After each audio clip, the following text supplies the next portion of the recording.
கிறிஸ்துவுக்குள் மிகவும் பிரியமான அருமையான தேவனுடைய பிள்ளைகளை, இந்த நாளிலும் கூட பிசாசு எவனை நாசப்படுத்தலாம், எவனை கரைப்படுத்தலாம், எவன் மேலே அசுத்தத்தை போடலாம் இப்படின்னு சொல்லி கூடுமானால் தெரிந்து கொள்ளப்பட்டவர்கள் கூட அஞ்சிக்கும்படியாய் சுற்றி அலைகிறான்.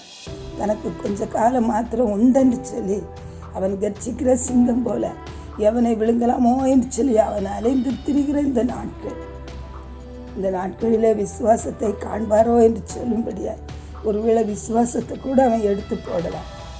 அப்படிப்பட்ட நாட்களில் நம்ம வந்திருக்கோம். நம்ம வேதத்தில் சகரியா தீர்க்க தரிசன புஸ்தகம் 3வது அதிகாரத்தில் நம்ம பார்க்குறோம்.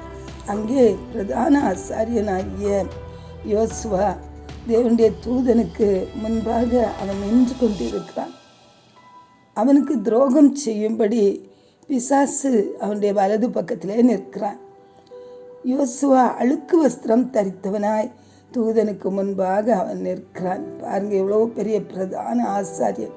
இந்த வஸ்திரம் தேவனால் வடிவமைக்கப்பட்டு அவனுக்கென்றே நியமிக்கப்பட்ட வஸ்திரம். அதை வேறு யாரும் அந்த வஸ்திரத்தை போட முடியாது. பிரதான ஆசாரியன் மட்டும்தான் அந்த வஸ்திரத்தை தரிக்க முடியும். அப்படிப்பட்ட தேவனால் கொடுக்கப்பட்ட ஒரு சிறந்த வஸ்திரத்தை அவன் தரித்திருந்தாலும் கூட அவன் தேவனால் தெரிந்து கொள்ளப்பட்டவன். ஆண்டவருடைய வசனம் சொல்லுது, அவன் அக்கினியின்றி தப்புவிக்கப்பட்ட கொள்ளின்னு சொல்லி. அவ்வளவு ஒரு உபத்திரவத்தின் குகையில் தேவன் அவனை தப்புவித்து அவர் தமக்கென்று சொல்லி தம்முடைய சாயல் அவனிடத்திலிருந்து வெளிப்படும்படியா தேவன் அவனை தெரிந்து கொண்டார். அல்லேலூயா. ஆனால் சத்துரு அவனுடைய வலது பக்கத்திலே நின்று அவனுடைய வஸ்திரத்தை அவன் கரைப்படுத்தி இருக்கிறான், அழுக்காக மாற்றி இருக்கிறான்.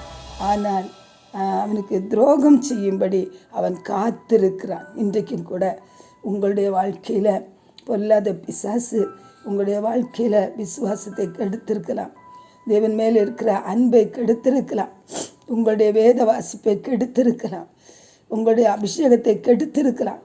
இப்படி அநேக காரியங்களில் குறைவுபட பண்ணி உங்கள் வஸ்திரத்தை கரைப்படுத்தி உங்களுக்கு தீங்கு செய்யும்படி அவன் காத்திருக்கலாம். ஆனால் தேவனாகிய கர்த்தர் நம்முடைய பிள்ளைகளை அவர் மறந்து போகிறவர் அல்ல, நம்முடைய சூழ்நிலைகளை அவர் பார்க்கிறவர்.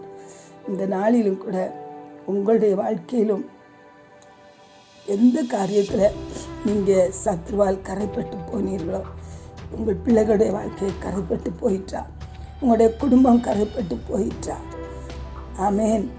எந்த காரியத்தில் சத்ரு உங்களை ஆமேன் அவமானப்படுத்தவும் நிந்திக்கவும் உங்களுடைய ஆசீர்வாதங்களை கெடுக்கவும் எந்த காரியத்திலெல்லாம் அவன் கிரியை செய்து கொண்டிருக்கிறானோ, தேவனாகிய கர்த்தர் இன்றைக்கு உங்களுக்காக அவர் கடந்து வருகிறார். அல்லேலூயா.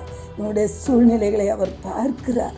உங்கள் சூழ்நிலைகளை பார்த்து அவர் யோசுவாவுக்கு சொல்லுகிறார், அவன் சிரசின் மேலே அவனுடைய அக்கிரமத்தை அவனிருந்து நீங்க செய்து அவனுக்கு சிறந்த வஸ்திரங்களை தரிப்பித்து அவன் சிரசின் மேல் சுத்தமான பாகையை வைத்து அவனை தேவனாகிய கர்த்தர் அவனை மகிமைப்படுத்துகிறதை நாம் பார்க்கிறோம். அவனை முந்தின சீருக்கு அவனை கொண்டு வருகிறதை பார்க்கிறோம். ஆமேன். அவனை ஒரு நல்ல ஒரு பிரதான ஆசாரியனாக மறுபடியும் தேவன் நிலை நிறுத்துகிறார். பிசாசை கடிந்து அப்புறப்படுத்துகிறார். ஆமேன். அப்படியே இன்றைக்கு உங்களுடைய வாழ்க்கையில் எந்த பிசாசு வஞ்சிக்கிற ஆவியாய் உங்களை வஞ்சித்து உங்களுடைய ஜெப வாழ்க்கையை கெடுத்து, உங்களுடைய துதி வாழ்க்கையை கெடுத்து, உங்களுடைய விசுவாசத்தை கெடுத்து, உங்களுடைய பிள்ளைகளுடைய வாழ்க்கையை கெடுத்து, உங்களுடைய பொருளாதாரத்தை கெடுத்து, உங்களுடைய சரீரத்தை கெடுத்து ஏமாற்றி கொண்டிருக்கிறானோ, அந்த சத்துருடைய வல்லமைகளை தேவனாகிய கர்த்தர் இன்றைக்கு கடிந்து அப்புறப்படுத்துகிறார். அல்லேலூயா. அது மட்டும் இல்லை, ஆமேன். கரைப்பட்டு போன, அவமானப்பட்டு போன, வேதனைப்பட்டு போன ஆண்டவரே, ஆமேன், பலவீனப்பட்டு போன, ஆமேன், உங்களுடைய எல்லைகள் எல்லாவற்றையும் தேவன் மறுபடியும் தேவன் புதுப்பித்து மறுபடியும் சீர்படுத்தி தேவனாகிய கர்த்தர் உங்களை மகிமையாக மாற்றப் போகிறார். அல்லேலூயா. பரலோக தகப்பனே, உமக்கு ஸ்தோத்திரம். இந்த நாளிலும் ஆண்டவரே, உங்களுடைய கரத்தில் பிள்ளைகளை ஒப்பு கொடுக்கிறேன். எந்த இடத்துல சத்துரு பிள்ளைகளுக்கு விரோதமாக எழும்பி பிள்ளைகளை அவமானப்படுத்துகிறானோ அந்த எல்லைகளில் எல்லாம் தேவனாகிய கர்த்தர் இந்த நாளை இறங்கி பிள்ளைகள் மேல் ஆண்டவர் இந்த வஸ்திரமாகிய அபிஷேகத்தை போடுவீராக. ஆண்டவரே உடைய கிருபையின் வஸ்திரத்தை போடுவீராக, இந்த மகிமையின் வஸ்திரத்தை போடுவீராக. ஆண்டவரே இது கர்த்தருக்கு பரிசுத்தம் என்று சொல்லி பிள்ளைகளுடைய நெற்றிகளிலே எழுதி இந்த நாமத்துக்கு மகிமையாக எழுப்பி இந்த வருகைக்காக ஆயத்தப்படுத்துவீராக. ஆவியானவர் பிள்ளைகளை பொருட்படுத்தி நடத்துங்க. இயேசுவின் ரத்தத்துக்குள்ளே ஒப்பு கொடுத்து ஜெபிக்கிறேன், இயேசுவின் நாமத்தில். ஆமென்.